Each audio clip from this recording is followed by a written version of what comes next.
IRCTC Q1 results. Net profit 5.42% गिरकर 232.21 करोड़ रुपए पर रहा। आय परसेंट 17.4 बढ़ी। IRCTC Q1 results. 30 जून 2023 को खत्म हुई पहली तिमाही में IRCTC की आय सालाना आधार पर 17.4% की बढ़त के साथ 1001.78 करोड़ रुपए पर रही है।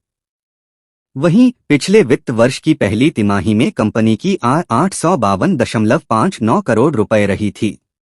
सालाना आधार पर वित्त वर्ष 2023 से 24 की पहली तिमाही में IRCTC का EBITDA 321 करोड़ रुपए से बढ़कर 343 करोड़ पर रहा है। IRCTC Q1 results. Indian railway catering and tourism corporation IRCTC ने 9 अगस्त को वित्त वर्ष 2024 की अप्रैल से जून तिमाही के नतीजे जारी कर दिए हैं।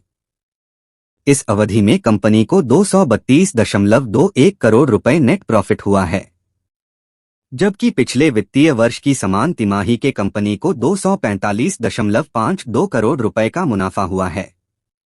इस तिमाही में कंपनी के मुनाफे में सालाना आधार पर 5.42% की गिरावट दर्ज की गई है। आय सालाना आधार पर 17.4% बढ़ी। 30 जून 2023 को खत्म हुई पहली तिमाही में IRCTC की आय सालाना आधार पर 17.4% की बढ़त के साथ 1001.78 करोड़ रुपए पर रही है। वहीं पिछले वित्त वर्ष की पहली तिमाही में कंपनी की आय 852.59 करोड़ रुपए रही थी। IRCTC का EBITDA 321 करोड़ रुपए से बढ़कर 343 करोड़ रुपए पर रहा। सालाना आधार पर वित्त वर्ष 2023 से 24 की पहली तिमाही में IRCTC का EBITDA 321 करोड़ रुपए से बढ़कर 343 करोड़ रुपए पर रहा है। वहीं EBITDA मार्जिन 37.6% से घटकर 34.2% पर रहा है। तिमाही आधार पर कर बाद मुनाफा 17% घटा। तिमाही आधार पर देखें तो अप्रैल से जून 2023 तिमाही में IRCTC का कर बाद मुनाफा 17% घटा है। बता दें कि वित्त वर्ष 2022 से 23 की चौथी तिमाही में कंपनी का कर बादा मुनाफा 279 करोड़ रुपए पर रहा था। इसी तरह जून तिमाही में कंपनी की आय में तिमाही आधार पर 4% की बढ़त हुई है। वित्त वर्ष 2022 से 23 की चौथी तिमाही में कंपनी की आय 965 करोड़ रुपए पर रही थी।